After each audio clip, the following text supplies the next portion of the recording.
Today's tutorial will cover the guidelines and requirements of the Emergency Food Assistance Program that you need to follow to be in compliance.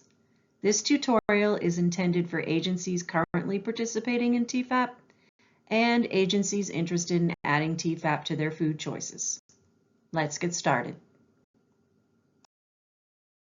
We will cover what is the Emergency Food Assistance Program, who is eligible for the Emergency Food Assistance Program, how to become a TEFAP agency, and TEFAP requirements. First, what is the Emergency Food Assistance Program? The Emergency Food Assistance Program, TEFAP, is a federal program that helps supplement the diets of low-income Americans by providing them with emergency food assistance at no cost. USDA provides 100% American-grown USDA foods and administrative funds to states to operate TEFAP. In 2018, the Rhode Island Department of Human Services updated the state plan for managing the Emergency Food Assistance Program. Under this plan, the Rhode Island Community Food Bank was designated as the sole distributor of TEFAP to eligible emergency providers, which generally includes food pantries and community meal sites. States provide the food to local agencies that they have selected, typically food banks, which in turn distribute the food to meal sites and food pantries that directly serve the public. Through TEFAP, the U.S. Department of Agriculture purchases a variety of nutritious, high-quality USDA foods and makes them available to state distributing agencies. The USDA uses statistics such as the number of unemployed persons and people with incomes below the poverty line residing in the state to determine state funding allocations for this program. The Rhode Island Department of Human Services is responsible for conducting on-site monitoring visits for TEFAP foods exclusively, and they make their own visit arrangements. Please note that your agency is also monitored by the Rhode Island Community Food Bank as part of food bank membership requirements in accordance with Feeding America. During our monitoring visits, we cover current TEFAP guidelines to help set you up for success. However, remember that DHS is ultimately responsible for monitoring for TEFAP program compliance. Next, who is eligible for TEFAP? Public or private nonprofit organizations, for example, our network of food pantries and meal sites that provide nutrition assistance to low-income Americans either by distributing food for home use through a pantry or preparing meals to be served in a congregate setting at a meal site, may receive food through TEFAP. Households that meet state eligibility criteria may receive TEFAP food for home use. State set income standards which may, at the state's discretion, be met through participation in other federal, state, or local food, health, or welfare programs for which eligibility is based on income. Organizations that distribute food for home use, such as pantries, must determine household eligibility by applying income standards set by the state. Organizations that provide prepared meals must demonstrate that they serve predominantly low-income persons. Recipients of prepared meals are considered to be low-income and are not subject to a means test. This will be covered in depth more later in this presentation with the self-declaration form. Next, how to become a TEFAP agency. In order for your agency to receive TEFAP foods, the executive director or a pastor for your pantry or meal site signs and returns the addendum to the basic agreement to the Rhode Island Community Food Bank. If your agency is currently receiving TEFAP foods, your agency has already signed this addendum. This addendum covers the state's and the food bank's requirements of your agency. Since fall 2022, agencies are required to review and sign all special program agreements annually, including this one. This is separate from the yearly recertification, which takes place every January. Once we've received your signed addendum, TEFAP qualifiers will be added to your primary shopping account. Depending on your cold storage capacity, you could have TEFAP dry, produce, and frozen items. TEFAP food choices will show up on your shopping list when you log in to place your next food order. Choices can change frequently, and this is just a sample of possible TEFAP choices. This next section will cover TEFAP requirements you must follow to be in compliance. To set you up for success, let's review the top TEFAP requirements, starting with the And Justice for All poster. This poster is part of the public notification process and provides participant rights and responsibilities as well as information on filing a civil rights complaint.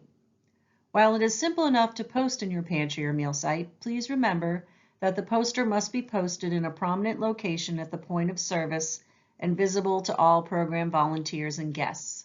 This poster includes information about how to file a discrimination complaint. It is provided to you by the Rhode Island Community Food Bank once you've signed your addendum and when it is updated by the USDA.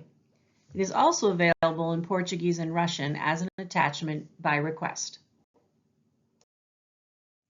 Also, the USDA now requires all food assistance programs, pantries and meal sites, to post the written notice of beneficiary rights. It should be publicly displayed and provided to a guest when they sign up with their self-declaration registration. Don't forget to fill out your agency's program contact info at the top. This document can be downloaded from our agency portal in English, Spanish, Portuguese, Haitian Creole, and Russian. On this slide, you can see the documents that need to be posted where your guests can see them in your pantry or meal site. Please provide the documents in the languages spoken by your guests. This next set of slides covers the TEFAP Self-Declaration of Eligibility form. This form only applies to food pantries. Every household must register to receive TEFAP foods by filling out and signing this self-declaration form. This form only needs to be filled out once every year, or if a household's information has changed, such as income and number of people in the household. This form does not need to be filled out at every distribution. When the form is updated due to a change in income guidelines or federal wording, you will need to re-register your guests and keep the older signed versions on file for 3 years. The food bank will notify you when the form is updated and provide copies you can download and print. This usually happens in February or March of every year. This year, the form no longer asks for a guest's address, phone, or email. This means you cannot use it as a registration form. This will need to be a separate form. On the top half of the form, you will see that the form asks for a guest to fill in their name, checks off if they live in Rhode Island, and writes in the number of people in their household. They also have the choice of checking off the programs listed that they participate in, or they can just circle the appropriate income box. Note, an agency does not have to verify any of the info filled in, and guests do not need to provide any proof. Asking for proof of eligibility for any of the programs listed on the form is a violation of program guidelines, which might lead to a civil rights violation. On the second page, the guest will sign and date the form. Ways to file a complaint with the USDA if they feel they have been discriminated against in regard to this federal program are also listed. If DHS inspects your pantry, they may ask to see that your guests have signed the TEFAP self-declaration forms to receive TEFAP foods. Please reassure your guests that these forms are securely kept at your agency and are not submitted to the food bank. Also, they are not used for immigration or deportation purposes. This document can be downloaded from our agency portal in English, Spanish, Portuguese, Haitian Creole, and Russian. Okay, so let's review. Every household receiving TEFAP foods needs to have signed a self-declaration of eligibility form. You need to keep signed copies on file for 3 years. Guests have the option of checking off programs that they participate in, or they can circle the appropriate household income box. If they fill in both sections, that is fine too. The form is filled in once a year unless the form or household info changes. An agency does not need to verify info filled out, and guests do not need to provide proof of info filled in. When DHS inspects, be prepared to show them the signed forms.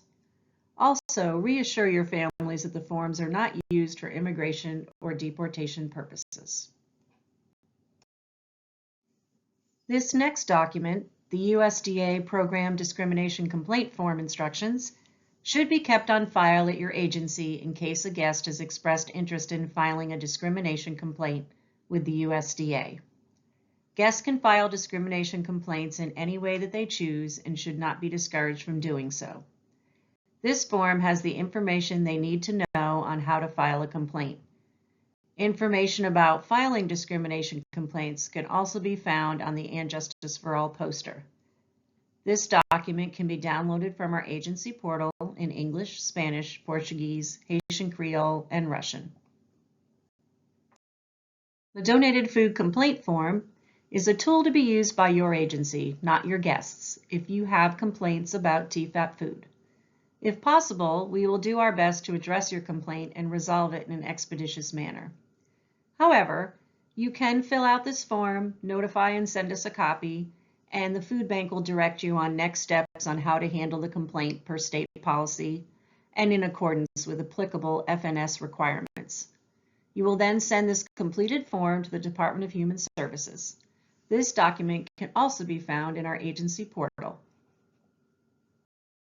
This next section covers storage of TEFAP products. Products must be clearly identified and stored separately from other product in your storage area and shopping area.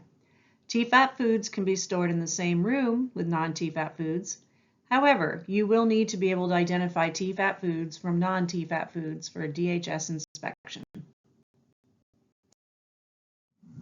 Here are some examples of how to store TEFAP items to be in compliance and be able to identify TEFAP items from non-TEFAP items. You can mark the cardboard trays with a Sharpie, put tags on the shelves of TEFAP foods, or a sign on the wall above the racks.